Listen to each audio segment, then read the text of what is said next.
Boa tarde, pessoal. Começando mais um Sindicast de número 55. Como sempre, contando aqui com o presidente do Sindicato dos Comerciários de Bauru, Cirso José de Moraes.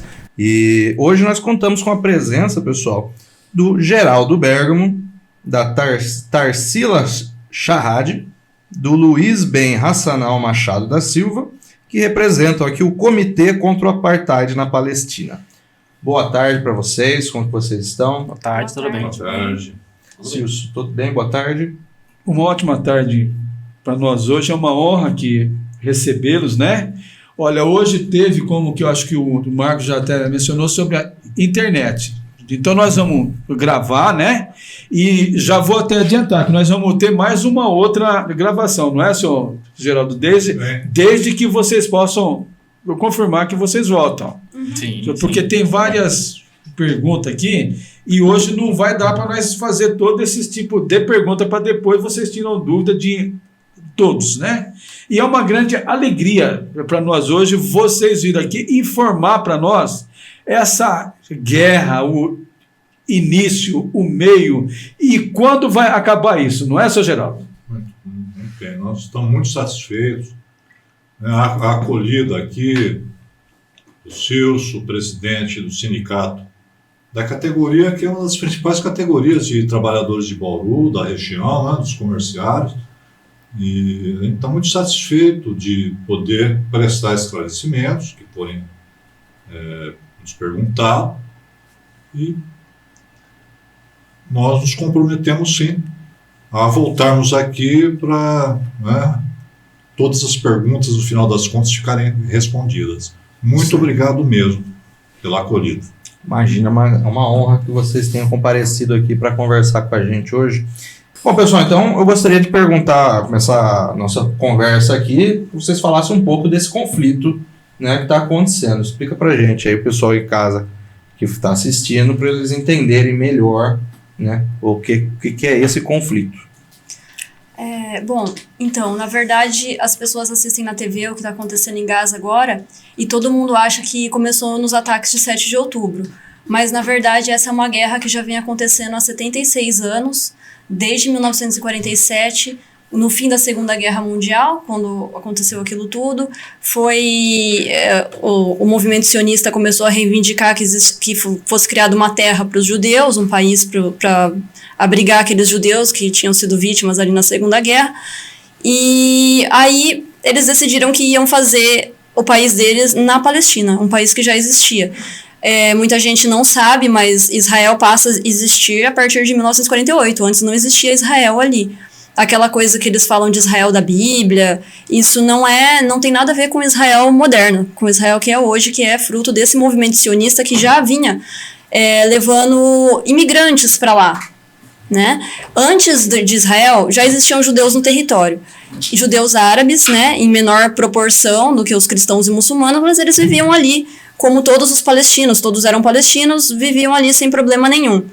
Aí, a partir de 1947, começaram a vir grupos armados que começaram a expulsar pessoas das casas delas. Inclusive, o meu sogro, ele foi expulso com 2 anos de idade em 1947. A família dele perdeu tudo, teve que ir viver refugiada no Iraque. E como a história dele tem milhares e milhares de histórias assim de refugiados. Alguns em 47, outros em 67. Porque de lá para cá, os Estados Unidos começou a financiar esse novo país aí, esse Estado de Israel. Aconteceu uma votação na ONU que aprovou a partilha da Palestina em 1948, que já deixava um território menor para os palestinos, e nenhuma das resoluções da ONU para esse país existir foram respeitadas por Israel. Eles violaram todas. Então, eles entram, fazem acampamentos ilegais em terras palestinas, desocupam, desalojam pessoas, pegam as casas delas, pegam as terras, e o resultado final, que não é a primeira vez que acontece, mas a gente está vendo com maior força, que é a limpeza étnica através de assassinato mesmo. Como a gente vê na faixa de Gaza, as pessoas elas são eliminadas fisicamente, mulheres, crianças, não é uma questão que a mídia coloca que é Israel contra o Hamas, não é isso, eles usam a desculpa do Hamas para dizimar a população porque eles querem o território completo. Então, o que a gente está assistindo é um genocídio. É o maior genocídio já televisionado da história da humanidade. A gente nunca assistiu ao vivo. Ao vivo, a gente vê, chegam imagens o tempo inteiro de mulheres, crianças sendo assassinadas. É um horror, é uma verdadeira barbárie, está acontecendo agora. Não é como se a gente falasse, o que aconteceu na Segunda Guerra, o que aconteceu naquele período da humanidade. Não, a gente está aqui conversando e 15 pessoas por dia são assassinadas, né, na Palestina. Agora que tá mais, né, porque cada ataque... Por hora. A gente vê Israel, eles atacam escolas que abrigam refugiados, eles atacam hospitais. Na faixa de Gaza, no momento, tem só 3 hospitais operando no norte e sem remédio, sem anestesia. A gente sabe que tem crianças sendo amputadas sem anestesia. Por dia, 10 crianças são amputadas na faixa de Gaza, ou pernas, ou braços. É uma situação terrível, uma crise humanitária, não tem saneamento básico, a poliomielite está voltando porque não tem vacina, eles proíbem os caminhões de entrar com ajuda humanitária, com remédios. É uma calamidade absurda que a gente nunca presenciou antes. Olha, só para nós começar a próxima... Eu só gostaria antes de pedir para que os convidados colocassem essa questão assim, um pouco mais clara para o pessoal que está acompanhando, em relação assim, ao sionismo, Estado de Israel, com a diferença, porque às vezes a gente fala e o pessoal não entende o que seria, e às vezes o pessoal fala, mas, eles são contra judeus. Não é isso. Né? Existe uma diferença. Né? Essa questão é muito importante, né? Sim. Porque se hoje existe uma tentativa não de hoje, há muitos anos, existe uma tentativa de tornar igual judeu e sionista, né? Sim. Judeu são grupos que têm a religião judaica, uma religião muito antiga e lá. O sionismo é uma ideologia supremacista, cultural, né? É racial, só que menos com apelo biológico, como era o nazismo, mais com apelo cultural e étnico. Mas é um supremacismo racial, que coloca essa população como superior racialmente, e, portanto, legitimamente o dono de destinos dos árabes e dos palestinos, que são considerados inferiores nessa perspectiva. Então, o sionismo é uma ideologia política racista, que já foi considerada racista, inclusive pela ONU. Em 1978, se não me engano, saiu uma resolução condenando o sionismo nos mesmos parâmetros que se condena o nazismo, porque são ideologias gêmeas, né? Eu falar, eu sou contra o nazismo, não considero o povo alemão superior a ninguém, não significa que eu sou contra alemães. Da mesma forma, eu falar, eu sou contra o sionismo, não considero judeus superiores a ninguém, não significa que eu sou contra os judeus. São duas coisas completamente diferentes. Um dos mitos, além dessa questão de confundir, propositalmente, né, para confundir mesmo a cabeça das pessoas, o sionismo com o judaísmo, não tem a ver, tem uma série de judeus anti-sionistas. Historicamente, inclusive. Mas um outro mito é que há 2000 anos atrás, naquela região, existiu o reino de Israel, o reino de Judá, e que então os descendentes teriam direito, 2000 anos depois, né, de voltarem ali e expulsarem as pessoas que estavam vivendo ali sobre outras bases. Vamos pensar, 2000 anos atrás, o reino de Judá tinha petróleo? Sim. Não tinha, porque embaixo da terra, 2000 anos atrás, se tivesse petróleo ou se tivesse pedra, ninguém ia, né, manipular o petróleo e usar o petróleo como fonte de energia. Para acontecer isso, aconteceu mais recentemente. Outras pessoas que trabalharam para acontecer isso. Tinha eletricidade? Tinha um sistema de geração de energia elétrica, de distribuição, há 2000 anos atrás? Não. Quem é que fez esse sistema de distribuição? Foram os judeus? Não. Foram os palestinos, aqui na Palestina. Tinha um sistema de educação, com escola primária, escola secundária, universidade? Não tinha nem escola, tinha, não é? Algumas pessoas eram ensinadas ali, ou em casa, ou na igreja, a grande maioria da população não. 2000 anos atrás, tinha um sistema educacional, professores, tinha um sistema de saúde, hospitais, centros de saúde. Não tinha. Quem fez isso? Os palestinos. Tinha aeroporto? Tinha estrada de ferro? Tinha estradas pavimentadas para carros há 2000 anos atrás? Não. Quem fez isso? Os palestinos. Então, como é que pode você justificar que há 2000 anos atrás descendentes dessas pessoas estavam fazendo uma outra vida completamente diferente, agora podem chegar e falar assim, olha, 0 a 0, vocês trabalharam, vocês construíram um país, mas ele não é seu, hein? O trabalho de vocês não valeu nada. O que vale é a gente achar que nós podemos vir aqui e tal. Já pensou, os portugueses voltarem aqui? Falar assim, ó, Dom Sebastião vai voltar, aquele negócio do sebastianismo, né? Dom Sebastião vai voltar, então nós tivemos as capitanias. Tá vendo isso daqui? Esse estúdio para podcast? Nada disso. Esse daqui agora é dos portugueses. Dos Bragança. Não faz o menor sentido. É roubo. É um roubo que foi legalizado numa sessão da ONU, que falou pela partilha.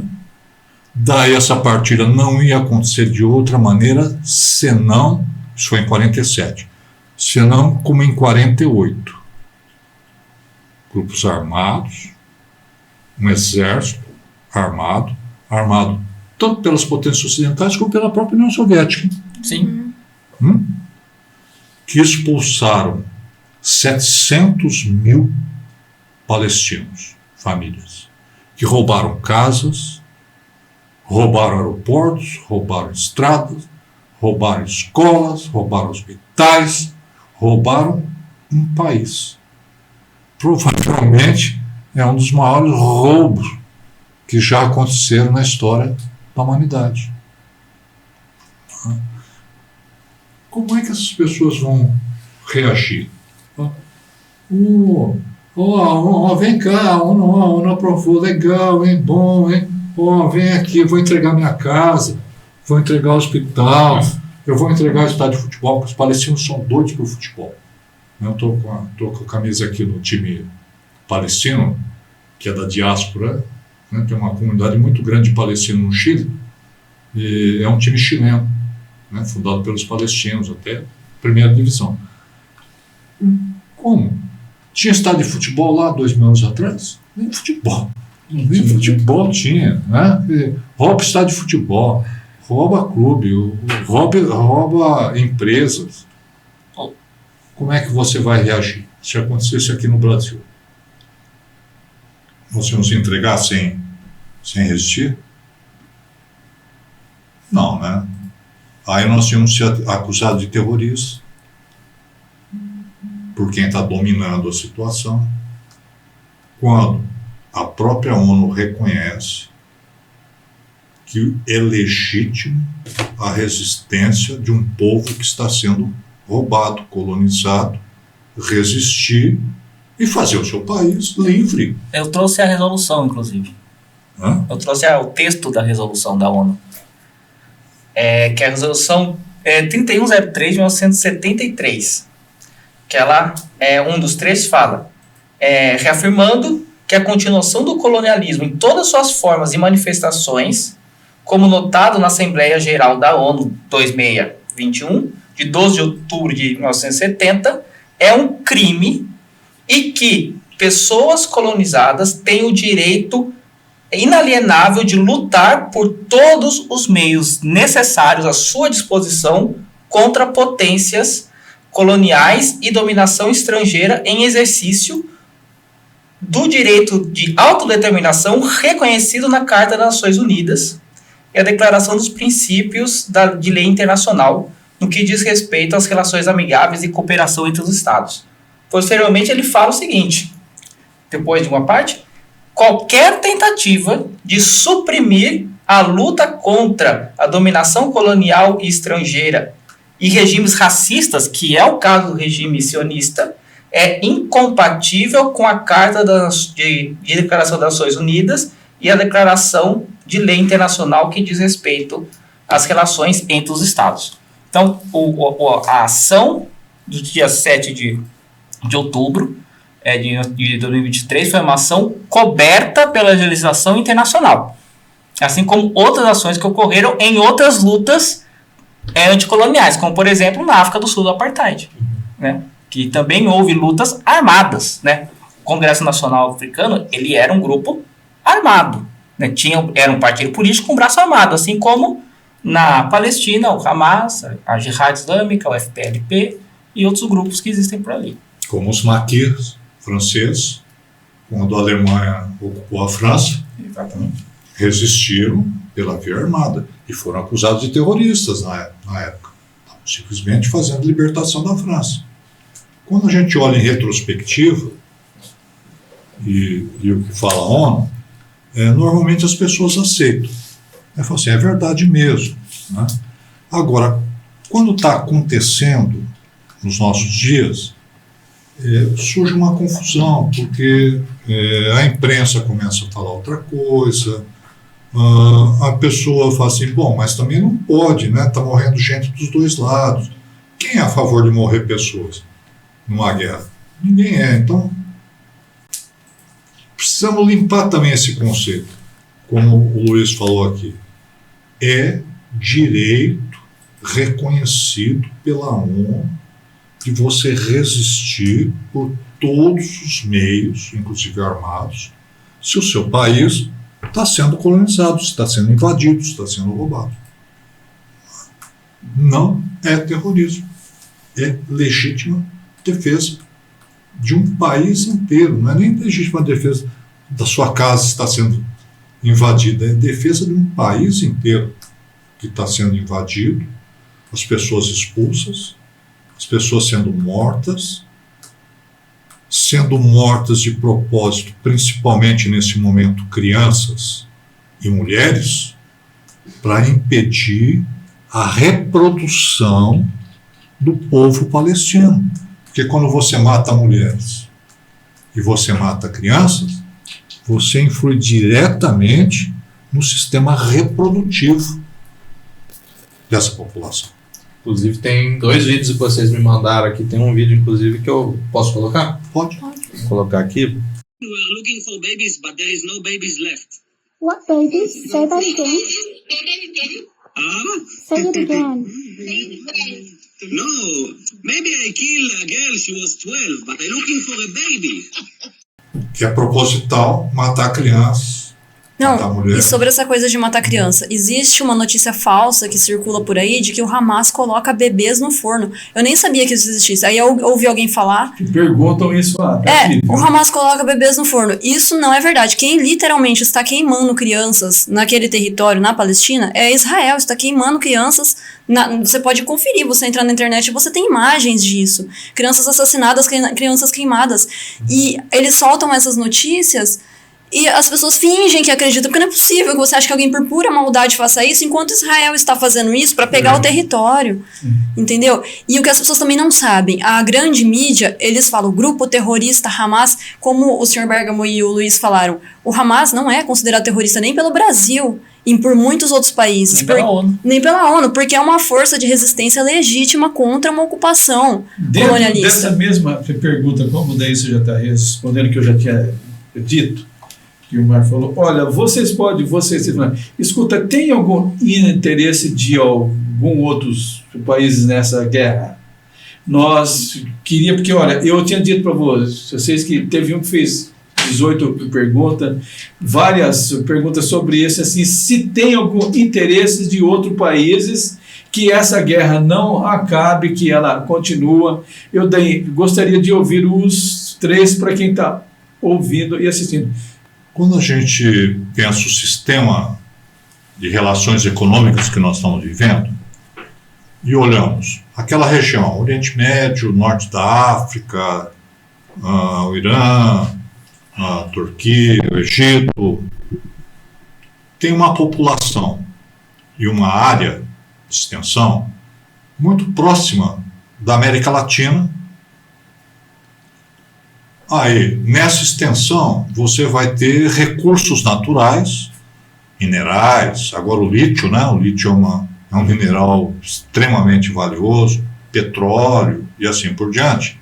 E isso faz parte de interesses de grandes corporações multinacionais. Mas os recursos naturais não são nada sem o trabalho humano. Como eu falei agora há pouco, há 2 mil anos atrás, tinha petróleo lá embaixo da terra? Tinha, mas Não valia nada. não valia nada, porque ninguém ia extrair, não ia ser isso. Né? O trabalho humano, ele é também apropriado por esses grandes interesses internacionais. Então, países como o nosso, o Chile, a Argentina, a América do México, ou lá a Palestina, o Líbano, a Arábia Saudita, a Turquia, o Iraque, são países dependentes, em que grandes interesses bancários e de banqueiros, grandes interesses das grandes corporações, usam o trabalho ali, exploram num nível superior ao dos trabalhadores dos países centrais. Aqui, na América Latina, ou lá tem uma super exploração do trabalho, que é uma forma de você drenar a riqueza. Uma parte fica com a burguesia local e uma parte vai para banqueiros, burgueses nos Estados Unidos, na Alemanha, que nunca vão pisar lá. Estão pouco se lixando se crianças estão sendo mortas, se crianças estão sem anestesia, se estão sendo amputadas sem anestesia. Para eles interessa o lucro, interessa explorar o trabalho lá, interessa explorar o trabalho aqui. Gente, a Palestina é aqui. Não, né? Sob esse ponto de vista, na hora que precisarem, vão matar crianças brasileiras, vão matar mulheres brasileiras. Né? Nós não podemos deixar que esse sistema persista, que isso continue a acontecer. Nós temos que ser contra. Contra isso aí, claro. Contra, muito contra. Não vamos cair na conversa da grande imprensa que está sendo financiada por esses grandes interesses, que tem muito dinheiro, muito recurso, que confunde a cabeça das pessoas. Claro, você trabalha a semana inteira, chega na sua casa, escuta uma coisa, você vai tender a acreditar naquilo. Né? Então é muito importante isso, né, que esse espaço que nos foi dado aqui para que a gente coloque um contraponto disso. Uma outra questão para a gente poder entender qual é a realidade de fato que está acontecendo ali e que pode chegar aqui se a gente deixar as coisas irem acontecendo sem resistir. Posso ter? Olha, tem... Só uma coisinha sobre esse ponto, é rapidinho. Era para os três responder. Escuta, pode continuar. Porque assim, existe um histórico importante para falar sobre a ocupação sionista, né? Ela começou como um projeto do Império Britânico, né? A ocupação sionista, ela começou como um projeto colonial, explicitamente colonial. Os textos chamando para os judeus irem para lá, chamando de colônias. Como boa parte dos judeus da época, eles eram comunistas, né, ou ligados a sindicatos, por exemplo, eles eram anticoloniais, tanto que eles eram antisionistas, né, explicitamente antisionistas. Israel, desde o momento que foi formado, começou a ser formado um pouco antes da Segunda Guerra Mundial, né, em 1922, já tinha lá algumas estruturas, inclusive com leis racistas que separavam direitos diferentes para quem era inglês ou judeu de quem que era árabe. Por exemplo, construção de obra pública era exclusivo de quem não era árabe, né? Algumas atividades comerciais e algumas atividades financeiras, por exemplo, administração de terras era exclusiva para quem não era árabe. E, sobretudo, porte de armas, né? A porte de armas era exclusivo de grupos sionistas e, obviamente, os ingleses, né? Então, cresceu como uma colônia.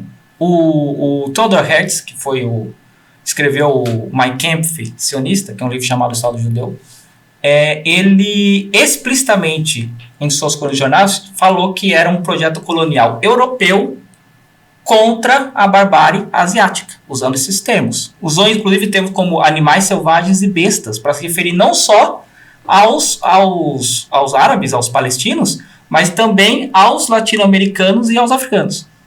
De qualquer forma, é um projeto colonial. Se é um projeto colonial, existe uma metrópole. Na época, a metrópole, quem que era? O Império Inglês. Depois da Segunda Guerra Mundial, com o aumento do poder americano, claro que dentro de um contexto em que houve divergências e algumas conflitozinhos assim, diplomáticos, os Estados Unidos assumiu aquela colônia. Então, não se deve pensar, na nossa visão, Israel como uma entidade distinta dos Estados Unidos. Entendi. Ele é uma parte, não só não Estados Unidos como país, do exército norte-americano. Ele é uma parte, um instrumento dos Estados Unidos para continuar influenciando naquela região.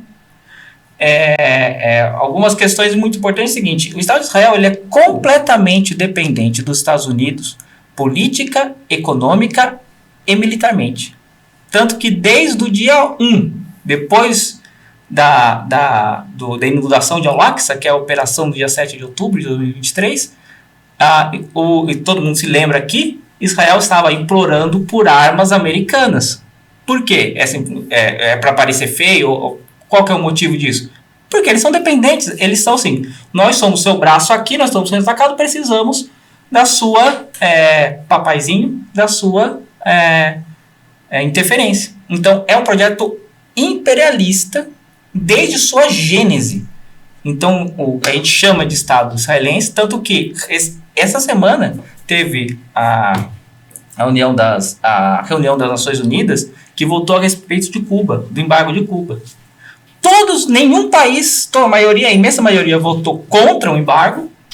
Só 2 países, que na verdade não são 2 países, votaram para manter o embargo: os Estados Unidos e o seu pedacinho no Oriente Médio. Você quer Eu gostaria de falar? complementar uma coisa só antes. Sim. Porque fala assim, Israel, né, concordando com o Luiz, que é um preposto do imperialismo, atualmente do imperialismo americano e inglês, ainda. Mas só assim, o Irã. O Irã, na década de 50, teve um governo nacionalista, aliás militar, inclusive, do Mossadegh, e que nacionalizou o petróleo iraniano. O que é que foi feito? Foi feito a derrubada do governo Mossadegh pelos Estados Unidos, e assumiu daí, voltou o Shah, voltou um sistema imperial, Shah Reza Pahlavi. Nesse momento, o Irã funcionava como um preposto. 50 e tanto até 79, o Irã, junto com Israel, funcionava como um preposto do imperialismo ali. O Irã, assim como Israel hoje, era falado que era a joia do Oriente Médio, a única democracia. Agora é Israel que é a única democracia. É a única democracia. Tinha voltado o Shah, né? É a única democracia. Lá tem a modernidade, pereré. Aí teve a Revolução Xiita em 1979. No dia seguinte, deixou de ser a joia do Oriente Médio, passou a ser o eixo do mal, e pereré. Né? Então, o imperialismo precisa ter, em cada uma das regiões, a mais à distância, aqueles países que vão servir de prepostos dos seus interesses. Israel é hoje um preposto do imperialismo yankee. Aqui na América Latina está cheio também de bases norte-americanas. Hoje a gente pega o Milei falando, está querendo transformar os nossos irmãos argentinos num preposto do imperialismo Yankee, de jogar contra a gente. Né? Então, nós temos que ter claro isso sim. Essa pergunta é muito importante. Os interesses não são os locais. Aqui eles mais perguntam. Né? Tem os interesses do grande capital imperialista que está organizando, financiando, armando grupos, exércitos, imprensa, para dizer que os palestinos são subgente, que merecem, portanto, serem eliminados, que você eliminar, vira aí o vídeo. Esse rapaz, a cabeça dele foi feita num sistema assim como os nazistas fizeram lá na Alemanha. Os alemães não eram aquilo. Mas só que você põe um sistema de governo que vai ao longo do tempo, no cotidiano, e isso, e aquilo. Se a gente não fizer isso, os judeus vão acabar com a gente, agora lá em Israel. Se a gente não fizer isso, os palestinos vão jogar a gente no mar. O sujeito nasce assim, na escola é falado isso, então ele acaba falando uma coisa como essa. Não podemos deixar essa coisa continuar a acontecer. A humanidade não merece isso. Nós já avançamos tanto em termos de civilização para voltar para essa barbárie. Não pode, nós temos que ser contra. Até o último fio de cabelo a gente tem que ser contra essa barbárie. Me perdoe eu estar assim, estou emocionado, mas eu não pensava, eu repito, assistindo na minha vida, uma coisa como essa. Eu ando deprimido, muitas vezes eu levanto e choro, eu não acredito que esteja acontecendo isso. Eu não quero que aconteça isso com a humanidade. Não pode mais se repetir. Não, eu acho que eles explicaram muito bem, né? É a questão do capital internacional e a exploração diante dos trabalhadores. Israel é uma representação física disso, é uma mostra extrema a que ponto pode chegar, né? Ou da defesa do capital internacional, ponto de matar as pessoas. Aqui a gente vê a exploração do trabalho, né? A exploração das pessoas, vivendo em péssimas condições, trabalhando por muito pouco, sem ter condições de sobreviver. E lá você vê aquele extremo da limpeza étnica. Eles acham que eles podem fazer o que eles quiserem. É assim que eles tratam as pessoas. E aí, aproveitando, falando disso também, a gente está assistindo agora a eleição, né? Essa coisa, ai, Trump, ai, Kamala. E o Trump ganhou. A gente olha e ganhou. Uhum. E se você for pensar, não é tão diferente. O Biden, o que ele estava fazendo ali, que a Kamala faria, é a mesma coisa. Então, quer dizer, não é que alguém vai salvar, ali nos Estados Unidos vai salvar a Palestina, porque é uma coisa. Eles estão, né, representando aquele poder que está ali por trás. É um teatro. Eu sou mais a favor disso, eu sou mais a favor daquilo. Mas, na essência, eles estão ali defendendo os interesses do grande capital, né? Olha, dentro disso, já que você mencionou, como já tem várias perguntas, já acabou essa eleição para os três. Como Trump ganhando, vocês acham que isso melhora, piora? Continuando, a mudança é zero. Existe uma estrutura, né? Isso eu acho que é visível e tem muitos analistas que apontam isso, né? Existe uma estrutura dos Estados Unidos, sobretudo em relação à política externa, que tem muito pouca mudança. Alguma coisa de abordagem um pouco mais diplomática aqui, o outro um pouco mais bélica ali. O Partido Democrata, inclusive, ele se demonstra muito bélico, em algumas oportunidades mais bélico do que o próprio Partido Republicano, né?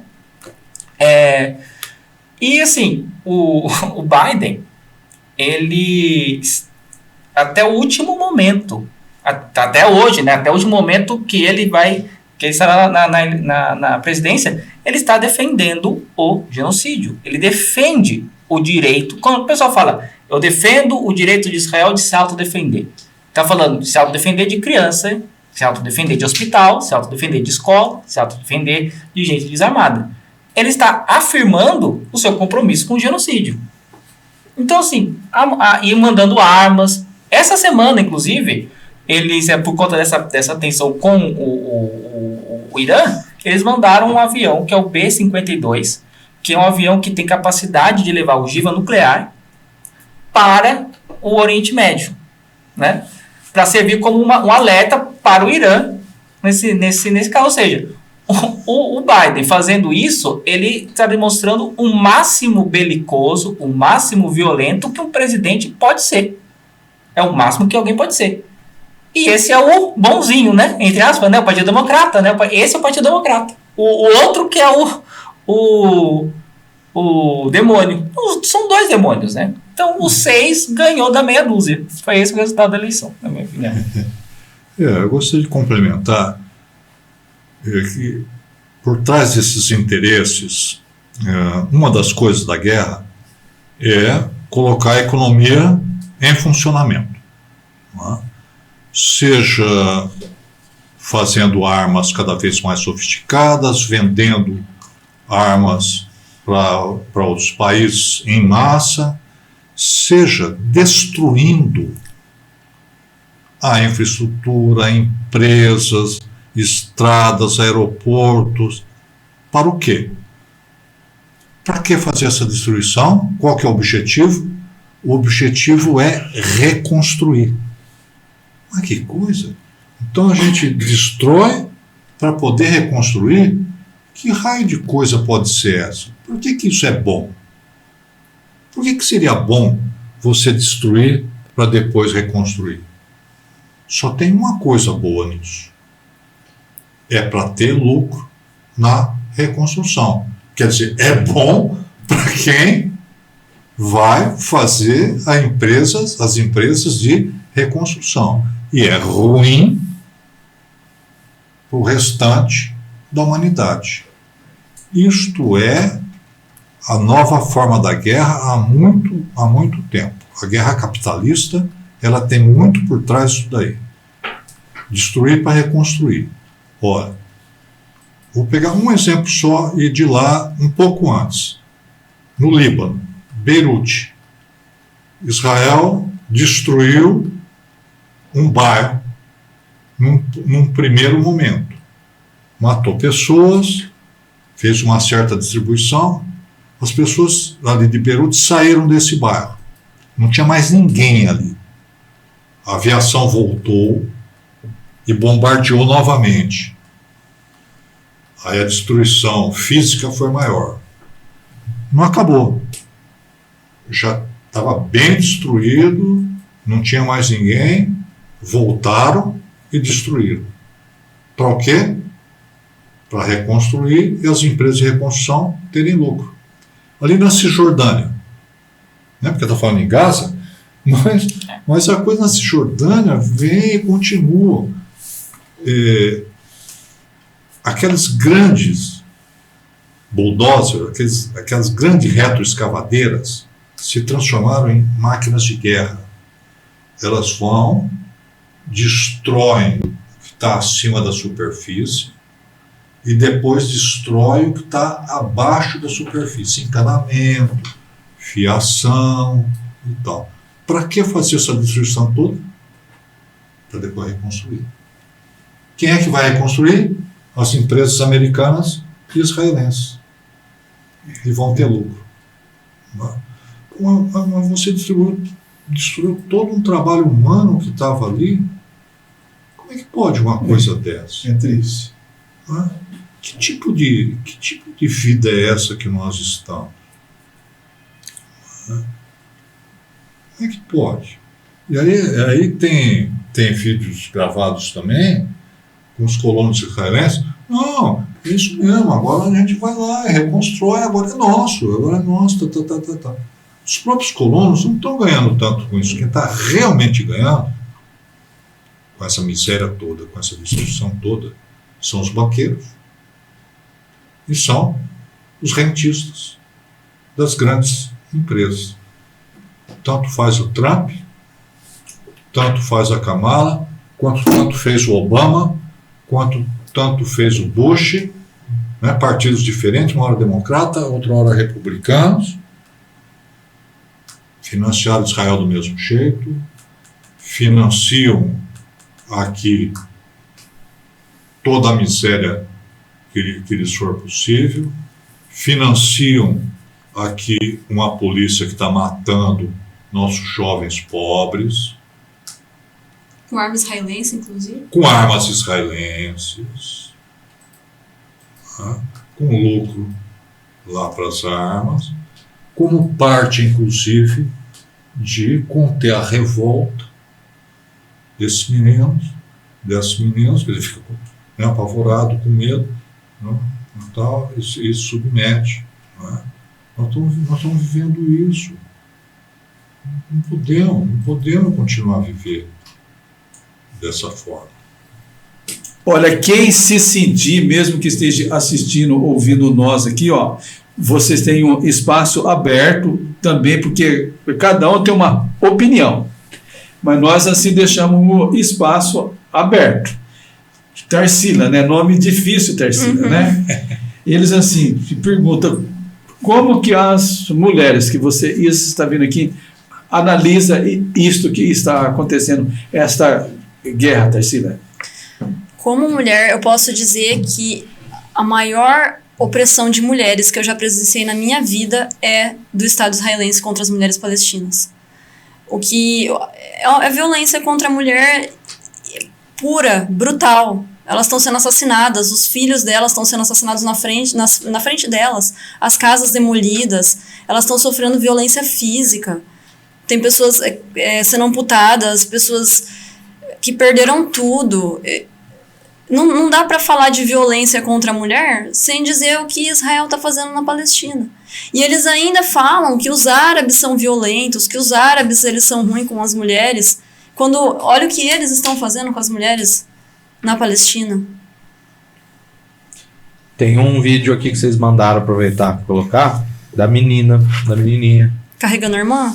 كيف حالك؟ ليش هيك حامل اخوك؟ انت عصبني من السنة. طيب وين مودياها؟ بدي اروح على عرشتي. وانت مش تعبانه وانت حاملاها هيك؟ تعبانه ولا لا؟ تعبان وساعة بحملها مش قادرة. وين رايحه انت هالجيش؟ انا رايحة في المنتزه البريج؟ اه. طب تعال اخذك معايا.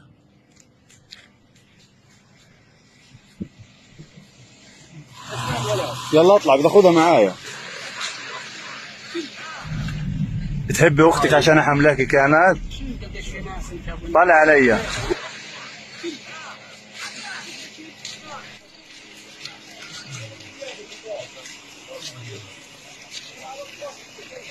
يلا مع السلامة.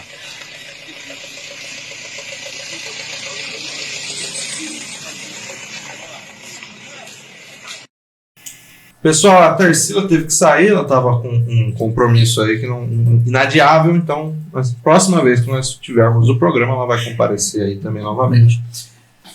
Voltando à pergunta que o Silvio tinha feito, há algum tipo de interesse político ou econômico, algum interesse do Brasil?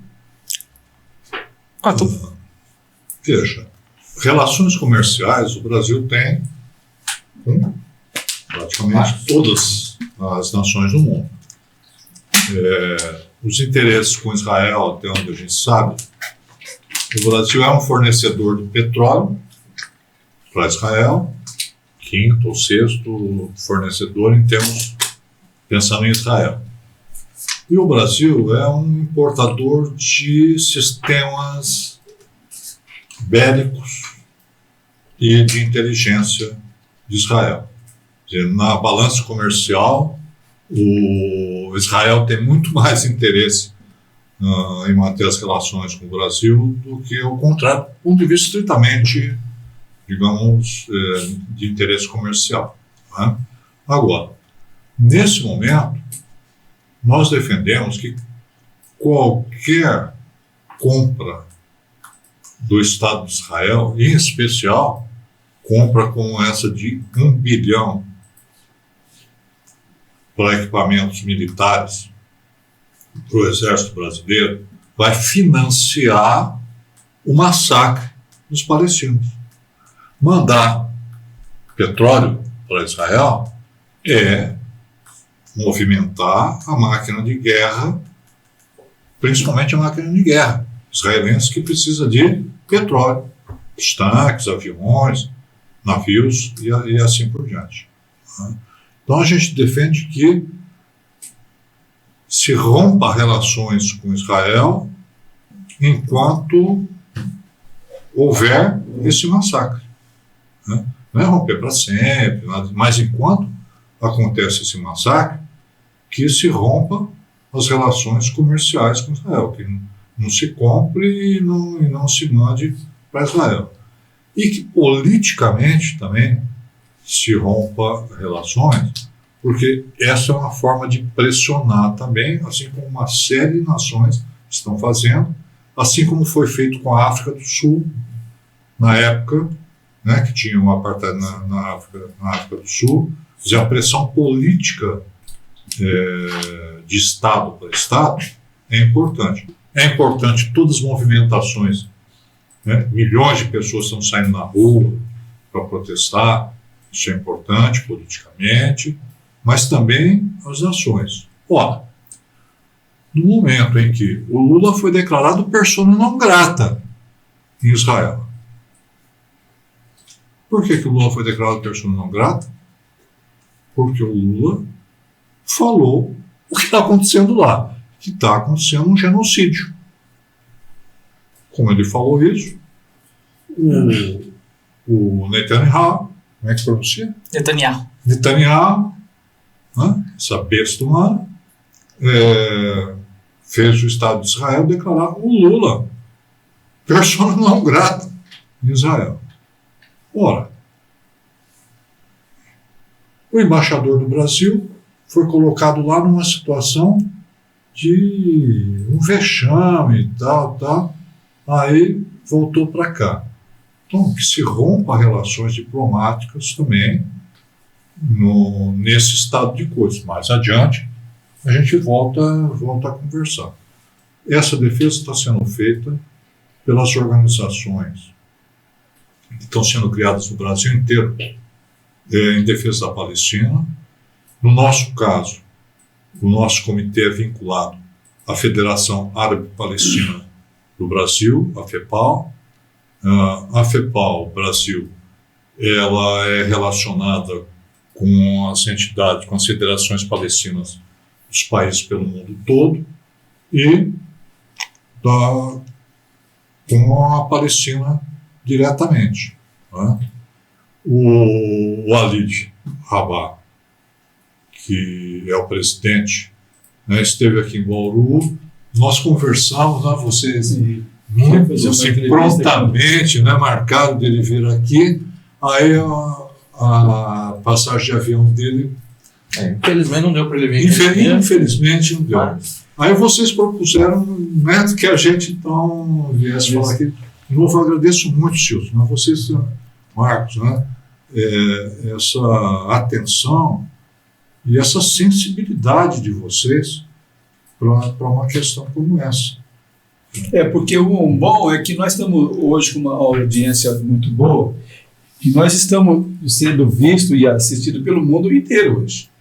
E uma outra pergunta, posso, Marcos, já aproveitar aqui no embalo, que assim, de vários que perguntam a mesma pergunta. Uma é de uma comunidade direita de Bauru, que é um dos grupos que eu coloquei.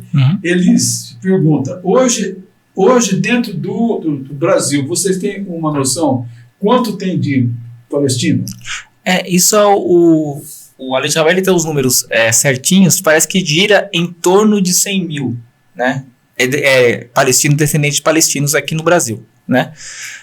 Não temos o número certinho, mas existe na comunidade árabe, palestina e libanesa, né? Que são os povos diretamente envolvidos com os massacres sionistas, sobretudo o libanês tem muito aqui, né? A diáspora daquela região aqui na América Latina meio que dividiu. Libaneses vieram para o Brasil e palestinos foram para o Chile. Até um dado interessante sobre o time. O time foi fundado em 1920.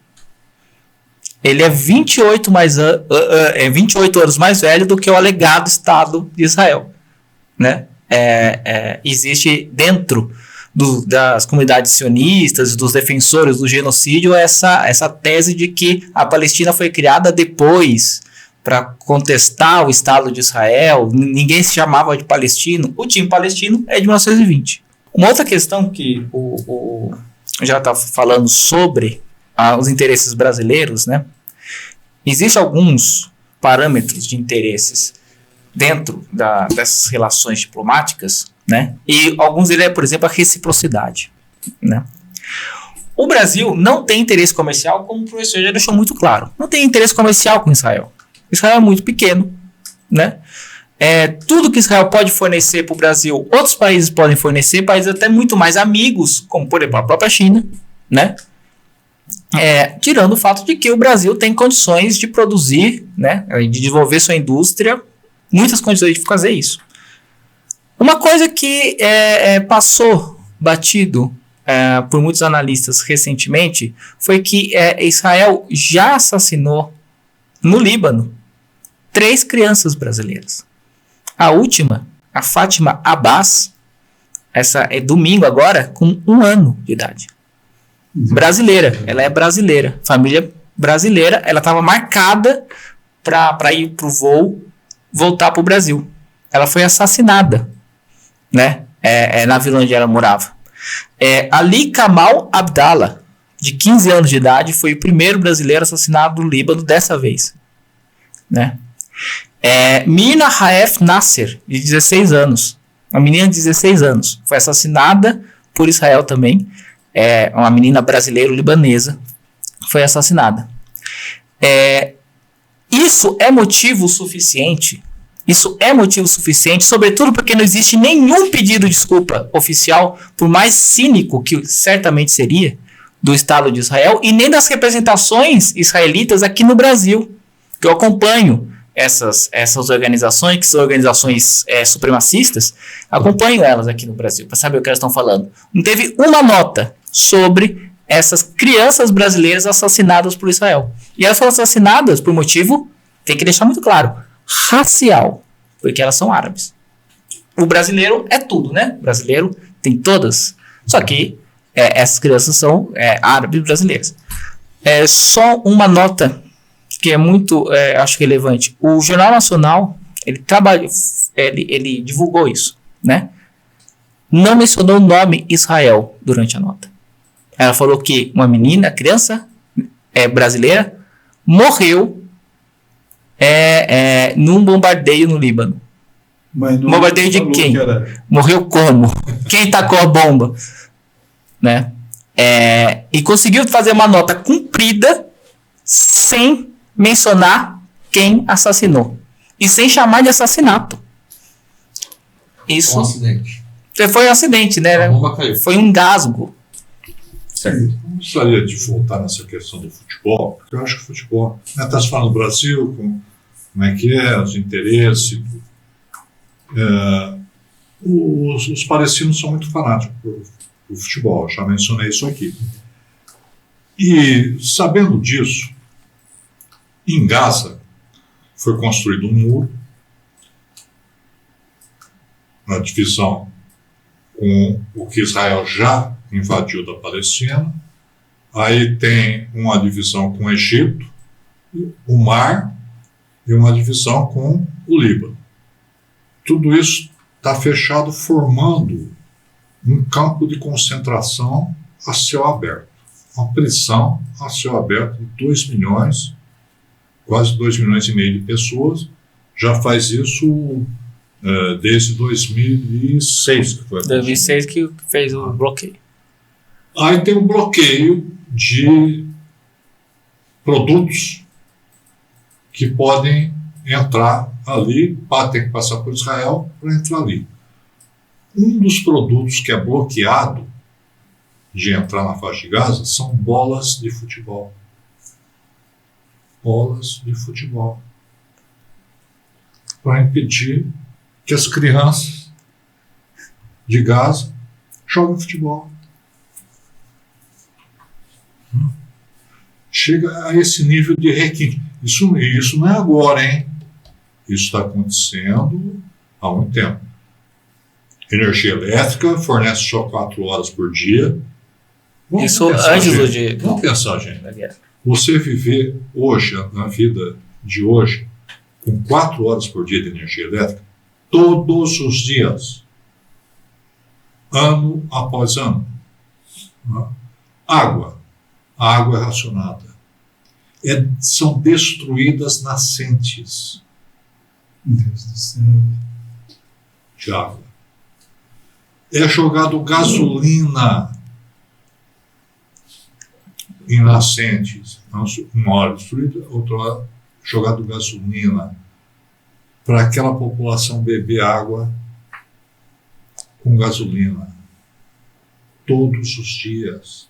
Não é na guerra, não, é desde 2006. Desde 2006.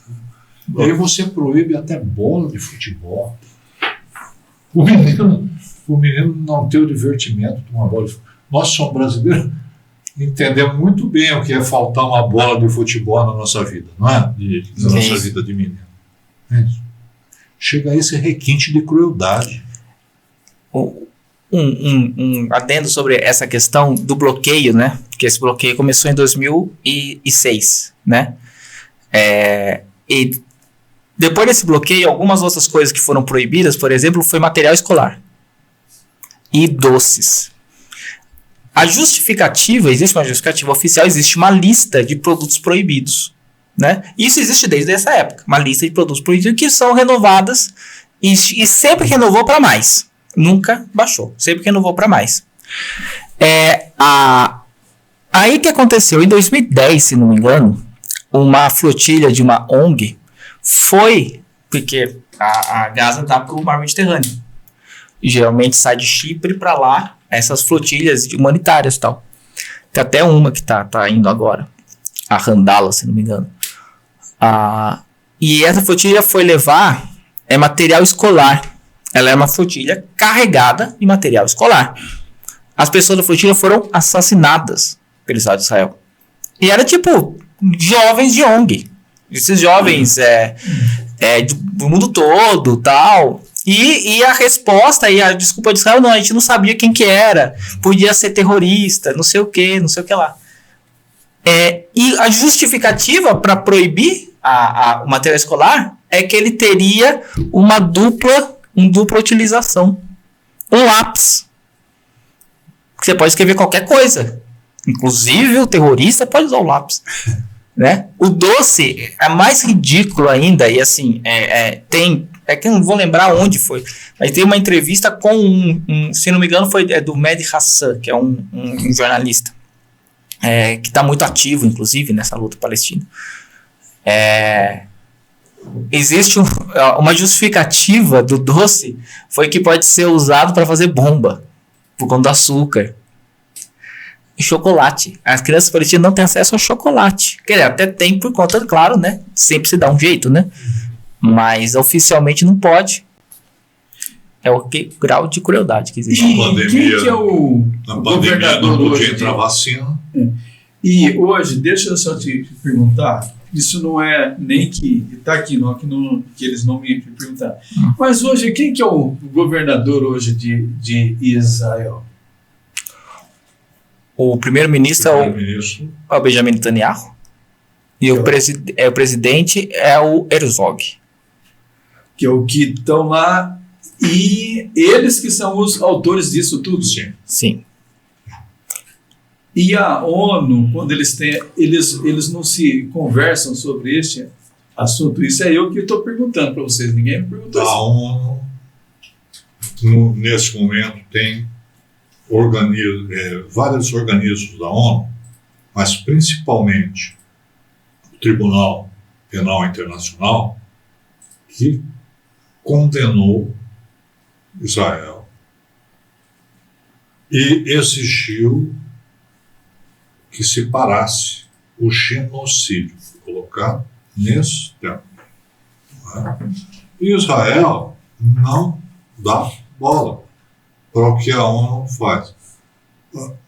No Conselho de Segurança, inclusive quando o Brasil estava presidindo, foi logo no começo desse último conflito, né, em que houve uma proposta de cessar fogo, né, dar um tempo para que acontecesse ajuda comunitária. Os Estados Unidos vetou, porque os Estados Unidos têm poder de veto no Conselho de Segurança. E como você disse, né, não foi o Trump, foi o Biden, cujo vice é a dona Kamala Harris. Tá certo? E se fosse o Trump, ia também fazer a mesma coisa. Então, Israel está descumprindo sistematicamente resoluções da ONU. E há décadas.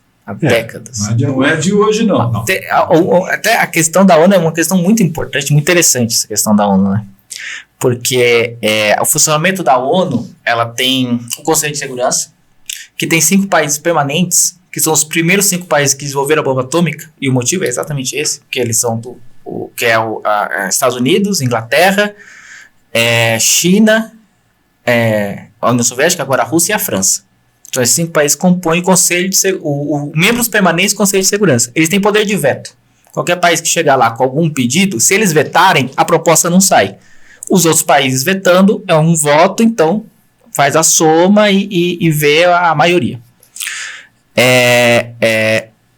Quando Israel foi fundada, enfim, quando aconteceu Israel lá em 1948, né, quando fez a partilha e tal, aconteceu Israel, depois do Nakba, em que foi quando os israelenses, né, os sionistas, expulsaram 700 mil pessoas com vários massacres, né, inclusive massacre de criança, massacre de idoso, massacre de mulheres. 530 cidades e vilas palestinas, elas saíram do mapa, elas foram completamente destruídas. Inclusive, plantaram uma floresta por cima para destruir todos os rastros de que lá já existiam pessoas, né?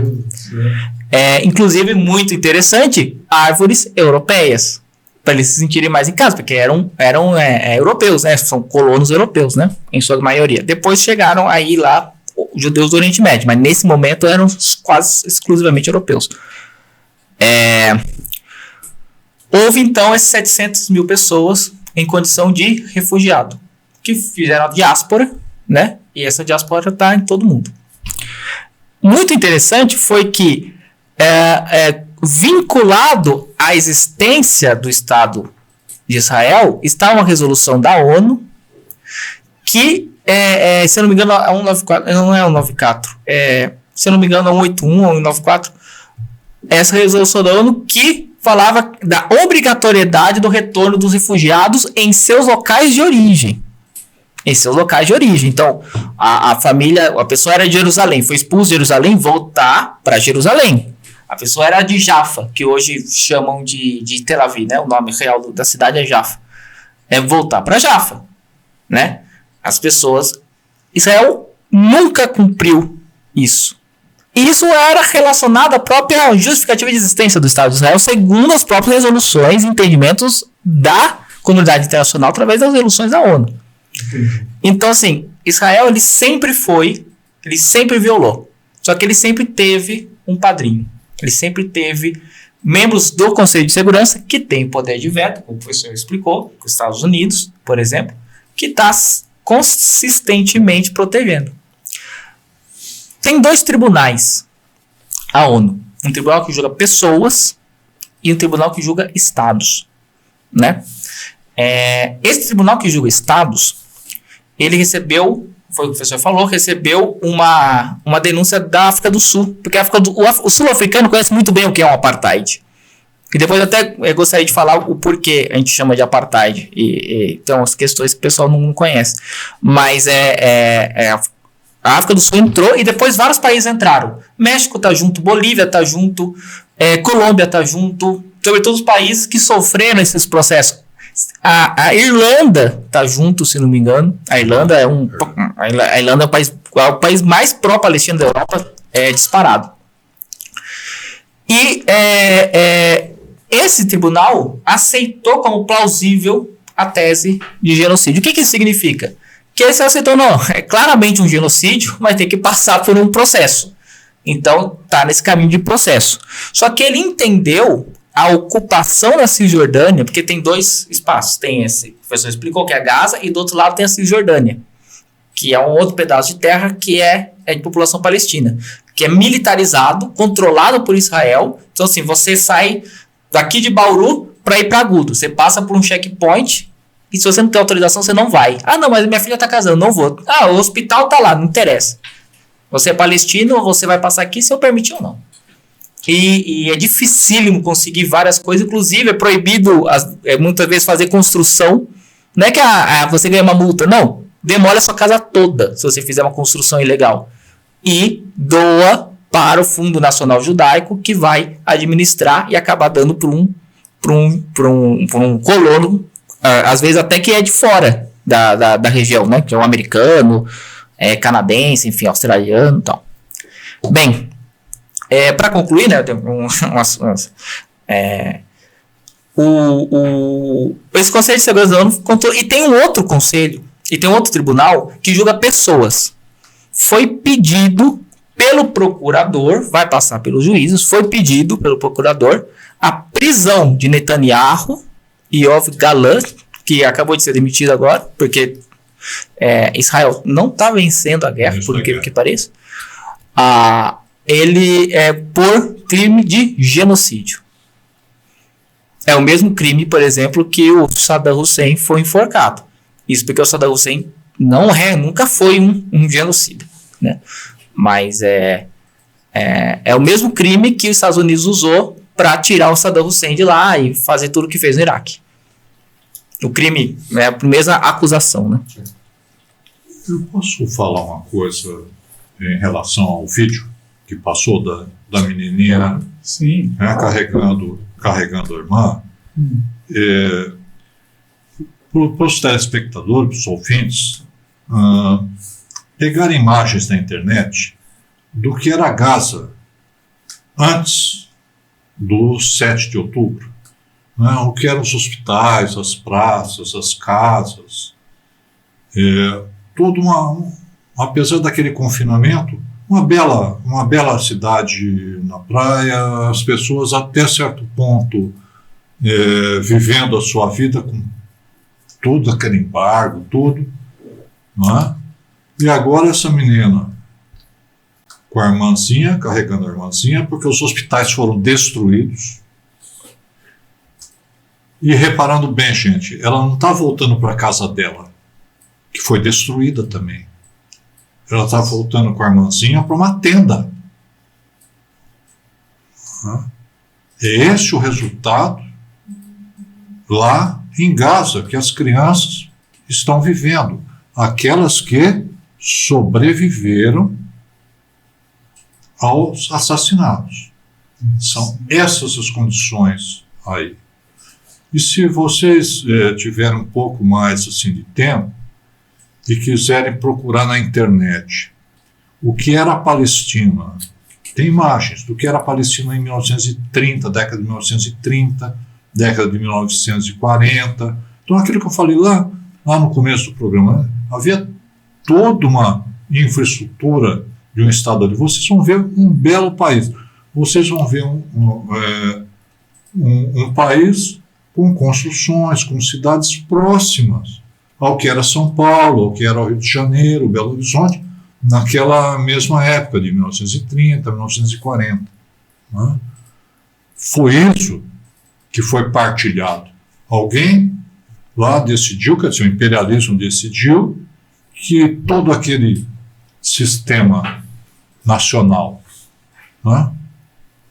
Tudo bem, aquelas pessoas podiam ser jogadas fora. Uma parte foi, e desde 1948 vem sendo continuamente jogada fora. Nós estamos vivendo mais um episódio, só que agora televisionado, com acesso à internet. Então, quase que em tempo real, nós estamos assistindo coisas como dessas duas meninas. Não é caso isolado dessas duas meninas. Ela teve que carregar a irmã porque foram destruídas de propósito ambulâncias. Foram assassinados médicos de propósito. Foram assassinados enfermeiros e enfermeiras de propósito.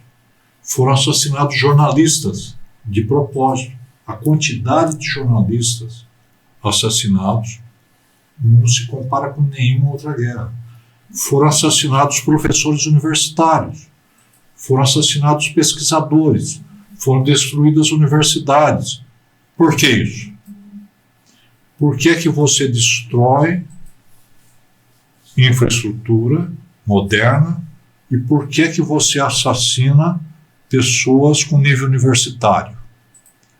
Para que agora, depois de parar tudo isso, além de você ter matado crianças, mulheres, para que a reprodução biológica fique comprometida, você mata pessoas que poderiam contribuir na reconstrução cultural, enfim, né? Você mata o pessoal especializado, o pessoal que teria um trabalho importante ali para a reconstrução.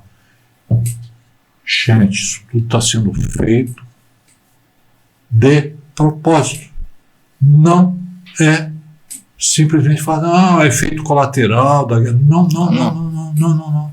Isso está sendo feito com limpeza étnica. Exterminar um povo inteiro. Ou, no mínimo, jogar para milhares de quilômetros de distância da onde eles sempre viveram.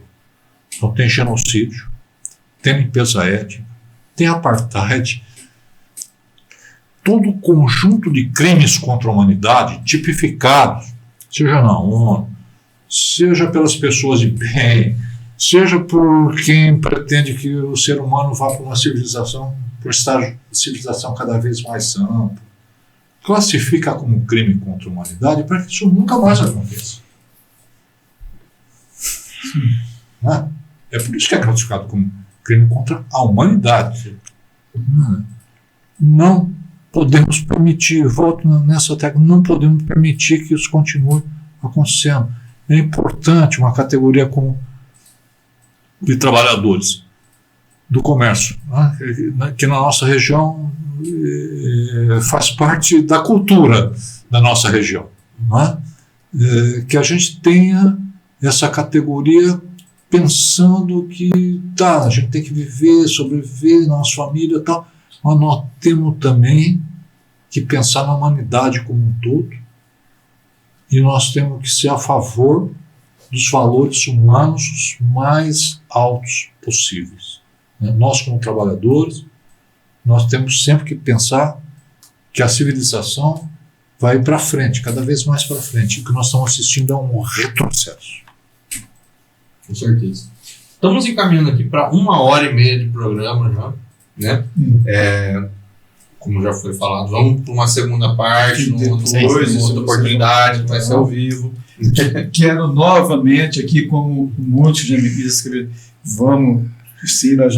nós vamos anunciar essa data, que dá, cara, agenda para todos nós juntos, para que tenha ao vivo, o que eles estão aqui perguntando. Antes da gente partir para as nossas considerações finais, tem o filme, né?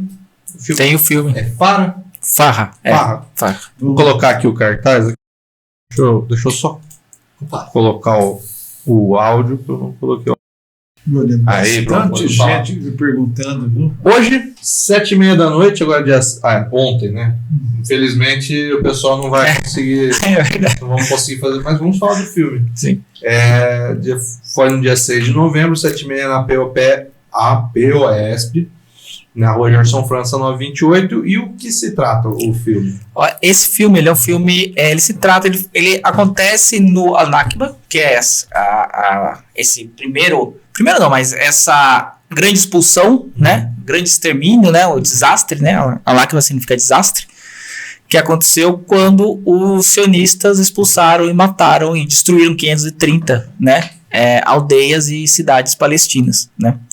Conta a história de uma menina, a Farra, que ela começa o filme com toda uma situação de que uma tensãozinha adolescente, né, muito interessante, e de repente tudo aquilo é interrompido pelo Nakba, Aí o pai dela, para proteger ela, tranca ela na despensa de casa, ela passa a assistir o extermínio das pessoas, dos vizinhos, das pessoas em volta, através das frestas da parede.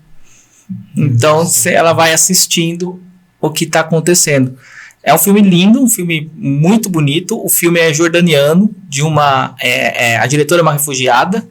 Ele é fato real. A Farha, inclusive, está viva, né? E ele era de uma rede de streams, né? Então, era de uma rede de streams, uma rede de filmes. E o lobby sionista conseguiu tirar ele. Conseguiu fazer com que ele fosse excluído. Ele foi... A Jordânia indicou para se concorrer ao Oscar. A Jordânia indicou também. O lobby conseguiu interromper, conseguiu fazer com que não fosse para frente sequer a indicação da Jordânia. Ela se interrompeu no começo. E teve grande repercussão, inclusive no Brasil, entre os sionistas. Então tem várias coisas, inclusive muito maldosas e racistas, ditas sobre o filme nessas redes sionistas. Né? Então é um filme essencial, porque é fato real. Ele é um filme muito bem feito, é um filme muito bonito, um filme muito bem atuado e é um filme emocionante. O pessoal que não consegue... Você tem alguma ideia de quando que pode seria exibido novamente? Você tem alguma ideia ou foi excepcionalmente? Foi excepcionalmente? Então, o começo foi, né, excepcionalmente ontem. Mas a ideia é manter o máximo possível passando filmes palestinos. Existem vários filmes palestinos. Existe um filme chamado Paradise Now, que é um filme muito interessante também. Esse filme também teve uma grande repercussão. Tem um filme chamado 200 Metros. Né? Todos esses filmes se passam na Palestina e contam o ponto de vista da pessoa que está sofrendo genocídio, que está sofrendo apartheid. Muito bom.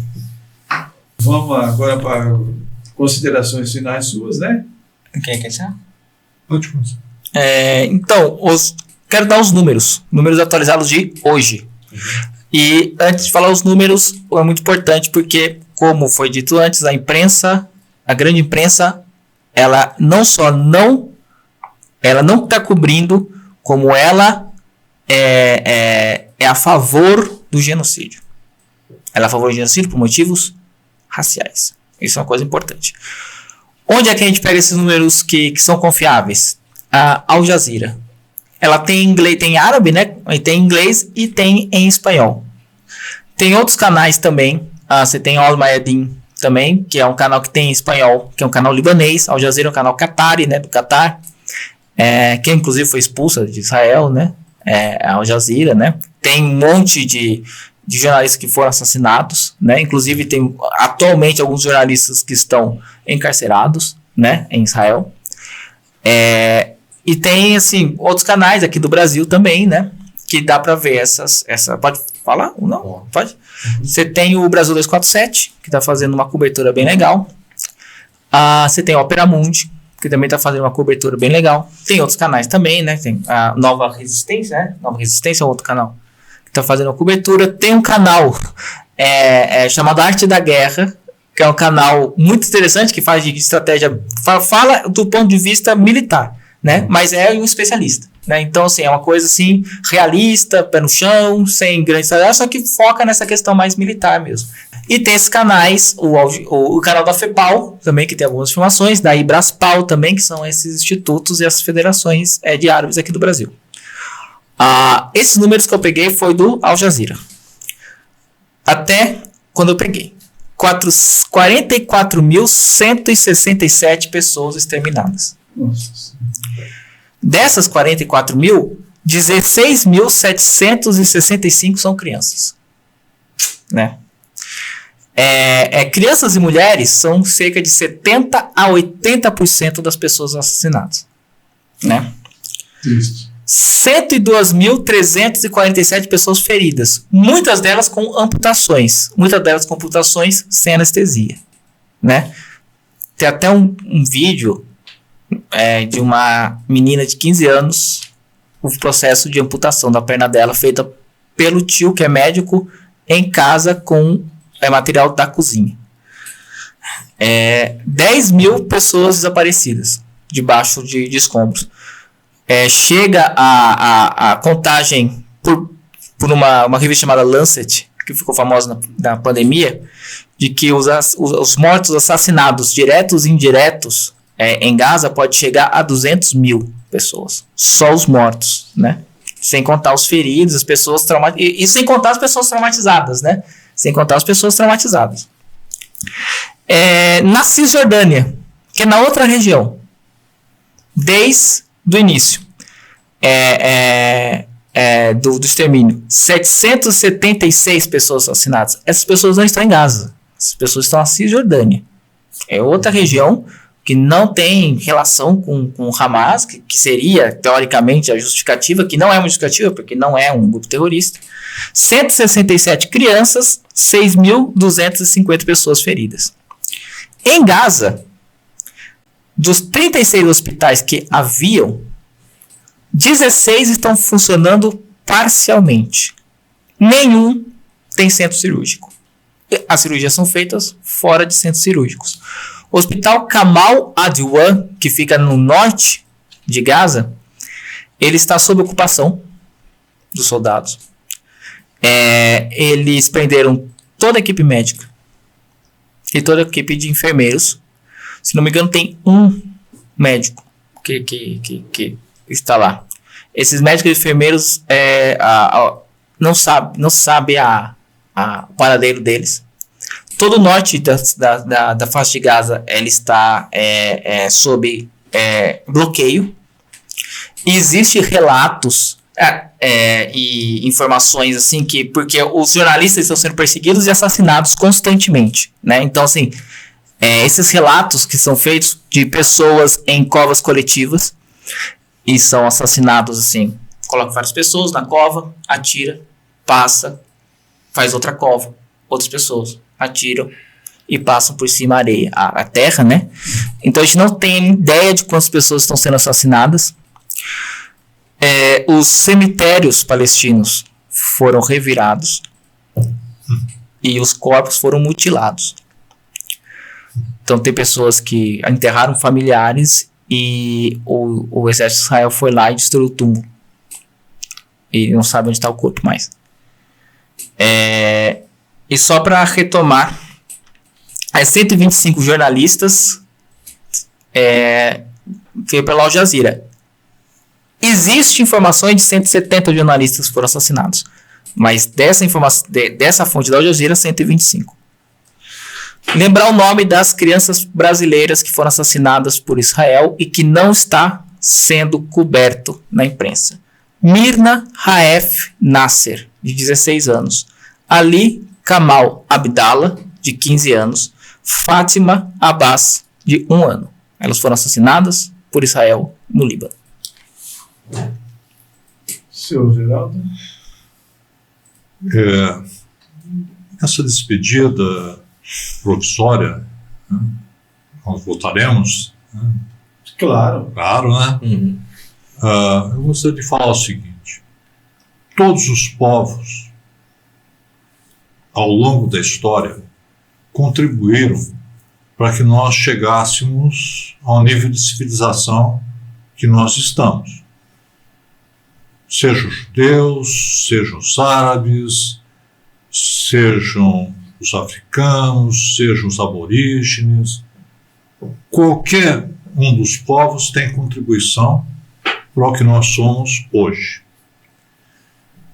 Os alemães contribuíram? Contribuíram. E o nazismo? Não, nazismo não. O nazismo não é do povo alemão. O nazismo foi uma ideologia destrutiva que convenceu por carga d'água muitos alemães a força do Estado alemão convencerem. Então, o nazismo não. O nazismo tem que ser combatido, a sua memória, até os últimos dias. Assim também é o sionismo. O sionismo é uma ideologia racista, supremacista, exploradora, colonialista, não tem a ver com o que os judeus contribuíram para o avanço da humanidade. Ninguém vai negar que os judeus contribuíram para o avanço da humanidade, como qualquer outro povo. Como o Tupi, Guarani, contribuiu para o avanço da humanidade. Mas os sionistas não. Os sionistas têm que ser combatidos até o último momento e têm que ir para o lixo da história, como o nazismo foi o lixo da história.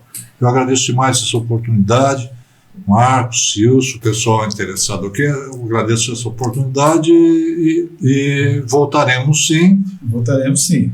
Gente, muito obrigado. Muito obrigado pela oportunidade. Pessoal, então é isso. Ficamos aí com esse Sindicast. Queria muito agradecer a presença do seu Geraldo Bergamo, do Luiz Ben Hassanal Machado da Silva. Falei correto?